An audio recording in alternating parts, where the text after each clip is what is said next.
Hey everyone, Cypher here again, and yes, this is Dante's Inferno, and we are on the first circle, which is Limbo. Limbo is the fallen king. Thank you, Virgil. I'm going to let Virgil speak a little bit right here, because he actually talks about what I'm about to say, and I'll go in a little more detail shortly after.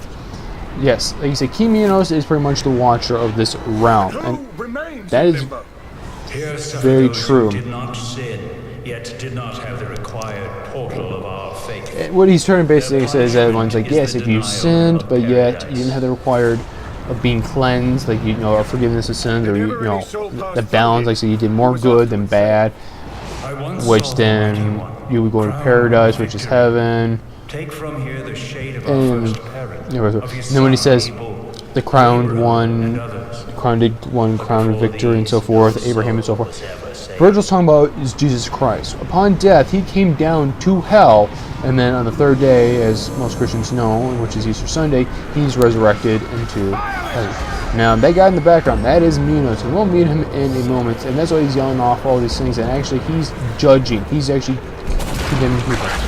Now, this creature that's popped up is something called a charred minion. Basically, he's an explosive minion. So that's why I grabbed him and chucked him against the wall. And yes, I am using my highest level repeating over. And here's... yeah, this one with Charon. I tossed his head and grinded here. You internal? Well, yeah, you're kind of the ferryman of the dead after all. Especially if you're in mythology, so yeah. Yeah, easy free XP points, or soul points. Now, that creature right there I'm standing in front of, those are important because they hold the relics that are in the game, and relics are both good and unholy, I should say. So it's holy and unholy. Now, I already got the one here, which would have been the Eyes of St. Lucretia, which in this game, she's actually kind of like a guardian angel watching over him. So it's kind of good. Then you have your soul fountains and so forth, getting your XP. So whenever you see those creatures, attack them as much as you can, like try to, well, do the special move and get your relics back. Now this little area is kind of nasty, and as you can tell right there, yeah, it's a baby with blades on its hand. Kind of creepy, and well, unfortunately, you gotta kill the babies. I know, if you love babies, you're not gonna love the spoilers. But the reason the babies are here is because the fact is, in Limbo, as Virgil mentioned, this is the place where those who did not have the required passage to go into heaven. Wait a second, I'm saying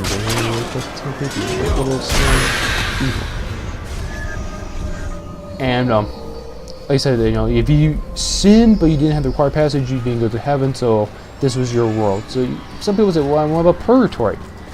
Purgatory is like that 50-50 zone. So the unblessed, yeah, the unblessed babies, infants or babies, whatever. Pretty much what it is, and Virgil talks about it a little bit here. You can listen to him when you play through the game if you do. And Limbo shows no mercy for these babes. What it is upon birth, especially in the Christian belief, since Virgil, or not say Virgil, but Dante was a Christian, so that's why it's kind of devoted to Christians and so forth, or at least the book, the Inferno. And pretty much that upon birth, the babies are abolished with something called the original sin. And the original sin, basically, it's from Adam and Eve, the original first family, which then, of course, you go to Abraham and so forth down the road. You get that, and when you're baptized, you are basically cleansed of that original sin, and you basically are starting your report or your statute of your sin mounts, and then that's your journey where you go. And of course, you have no really against these goods, and that's how you use the gate button to skedaddle really quick. And as you can tell, look how many people are here in Limbo, and that's just probably going to Minos to be judged. But if they're here to be permanently stayed, that's worlds. And of course, when you find a damn soul, you should. No, it's up to you at this point. If you use Zal, which basically is forgiving them, then you get this you saw Pontius Pilate, which I did back in episode 2, and it's same thing here. You're just trying to get as many souls as you can to one helps out, because it's like every soul you capture, you will regain you get 30 points added to that. So it's like, see, if I get 30 out of 30, I'm going to get X amount of points off that, which is pretty good. Or if I get more than 30, it's going to, of course, be even more. And of course, if you miss it, you do lose souls, so you have to be careful of that. And then most times they do follow this path that you're seeing, but not a lot. And here, I got 30 out of 30, and boom, 900 points. That's pretty darn good right there. Yeah, whatever. Yeah, that's important. And of course, I'm doing Absolving, which for friends goes towards my holy points, my holy experience points, which then helps me progress to the levels more efficiently. Yeah. However, I was to punish them, it goes to the unholy side. So, you pick what you want to do, and if you punish and or resolve all the souls that are in this game, every single one of them, you do get the trophy achievement for it. And of course, here's these against each other, so it's pretty good. And here's why you do not attack them, because they, like I said, they do explode, so be careful.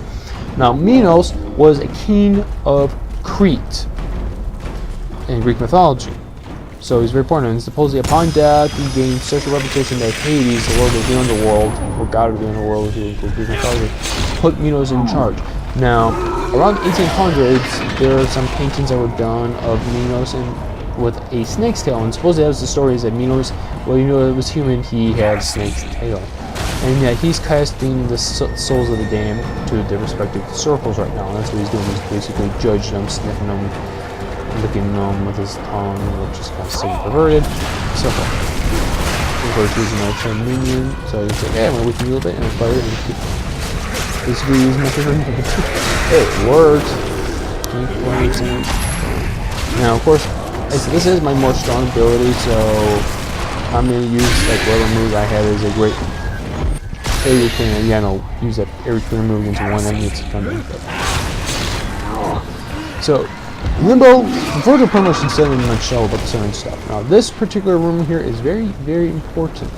Now, we're going to see that thing in a moment, but Virgil's going to mention this. In this place reside pagan souls and honored names which resound in your life. I'm just like, yeah, I nicknamed this room actually the Hall of the Scholars. Basically, these are the people that believed in God, even though they were pagan, which means they believed in as a polytheist, which is many gods religion, which is kind of like Hindu. So it's pretty good, and so you got like Socrates, Aristotle, you get all the big name people in here, even like you said Caesar and Hector. Now here's this assault. Now supposedly there was this person during the crusade that really was forgiving. He didn't like kill people. He was very merciful, so it makes sense that he would do it. Kind. So there's some. Even the Lionheart. So that's Richard Lionheart of England. So of course Dante's in Italian, so it's kind of weird. But yeah. He's here, but of course he's a sentence of soul. So obviously, this game, the actual mindset of him actually being kind of ruthless. Now, this route I'm taking actually takes to his special item. Of course, here's what happens when you fail. But yeah, there is an item underneath him. There is a relic demon, we'll call it. So you can probably heard of it. So just double hop up, double jump over here, pull the lever. His chair goes down, and boop, there it is. We got a relic demon there. Of course, you can destroy those kind of like icon idol things here, so you can get some XP off them if you want, but not really necessary. You gotta jump out of there because you can die from there. It's actually kind of scary. So it's, you get your stuff, and then you get your health and your mana. It's important. And so I'm just sitting here and wait. That's Minos, and then of course there's this tail that I'm talking about. So that's kind of interesting. Of course he uses it. It's a but yeah, Limbo is literally, it pretty much in a nutshell, like I said, is the first ring, basically the realm of, if you did commit sin, you wouldn't be here over anywhere else, because the fact is, you still have the chance of declaring it to go into the next, of course I'm walking here because, it fits the theme of going into here, and of course we're going to see how he actually does his judgment. It's pretty cool. So yeah, more course, but he got skills on his skin.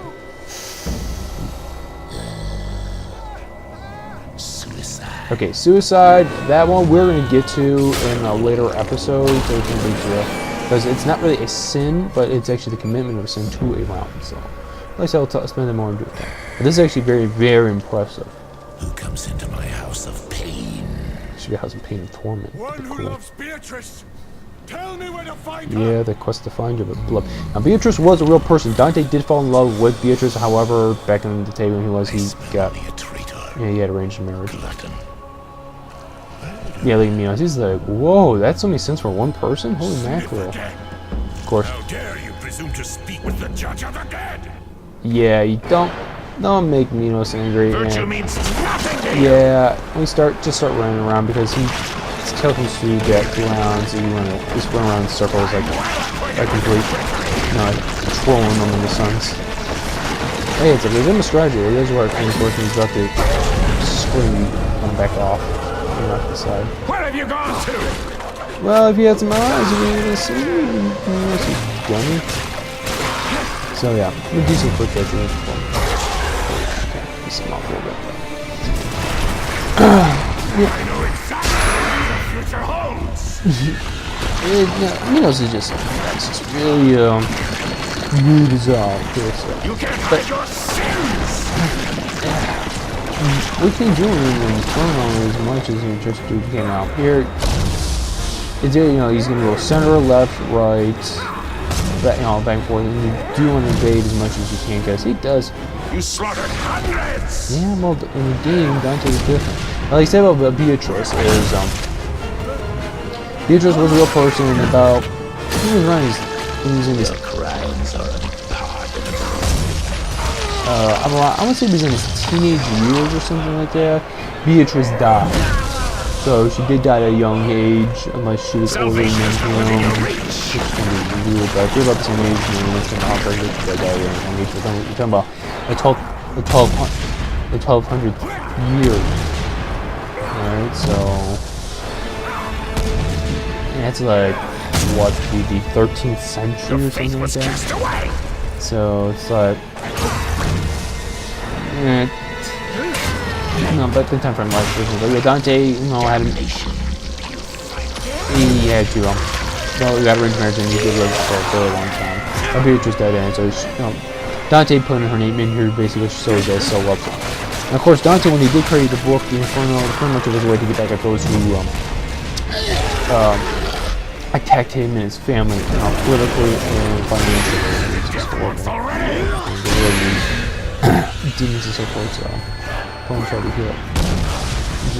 Of course, Minos is kind of repetitive and stuff like that. And you thought a crusade would offer you grace? Yeah, well, a lot of guys did. So, yeah. And upcoming in the arc, I actually have the screen blurred because of it's the finishing move to Minos. And actually, every single ring in the Inferno has a guardian that basically they overwatch it. Like Minos watches over Limbo. The next person, which is going to be the Ring of Lust, which is the second ring, has Cleopatra. Yeah, go figure that one out. And the third has someone second, and fourth you have one, fifth, someone. Sixth, there's not really anyone in this game, which is kind of sad, but and shortly after this battle, you actually could find Minos' tail over here. So yeah, if you see the bottom blood, you probably figured out what you did. Of course, that's how you blurred it, so you probably were seeing it real good. These sweet guys. Six. I said someone's seventh. Eighth has no one, and not definitely the biggest. Yeah, and of course you see impalements. It's just the torture in here, and of course these are the descents themselves into the next ring. Now, I'm not going to show Lust in this video series, is because Lust is quite graphic in terms of what is shown. And of course, Lust is the lust of the body, which a lot of people do. You probably should figure that out without me going into too much detail. All right.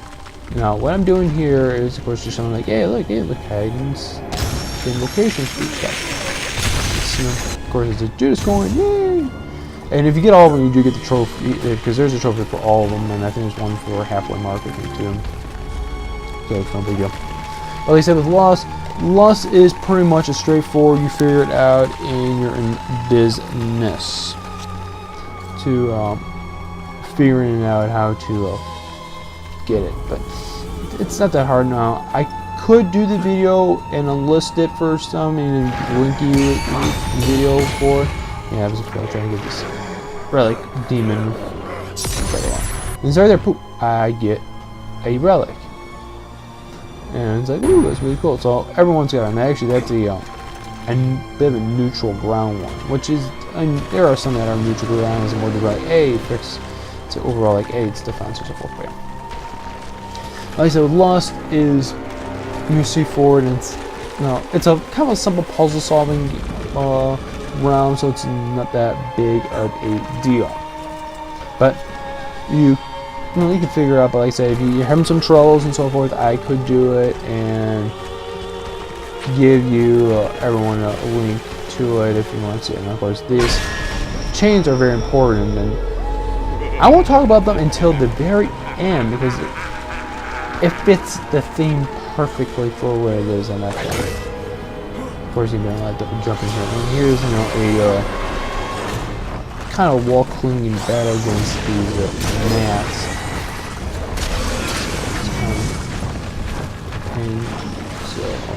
But yeah, and I will be showing the very first stage of this third circle because. Why not? It's actually pretty good, but however, I won't be showing the rest of it because of how very, very graphic it is. It's actually more graphic than the second ring. But, yes. Go for it. So, that pretty much completes the first ring of the Inferno, which is Limbo. Now, here we are at going on to the third. Of course, and then I said, here they show Dante as a crusader instead of which the Inferno was based, the character was based off of. Oh, it's supposed to be Dante. If you let my brother go. So, have a woman in Florence. Dante, don't. They didn't commit this evil sin, Dante. Let me comfort you. Yeah, that didn't work out so well. And very much that concludes it, and I'll see everyone on the next episode. This is Dio.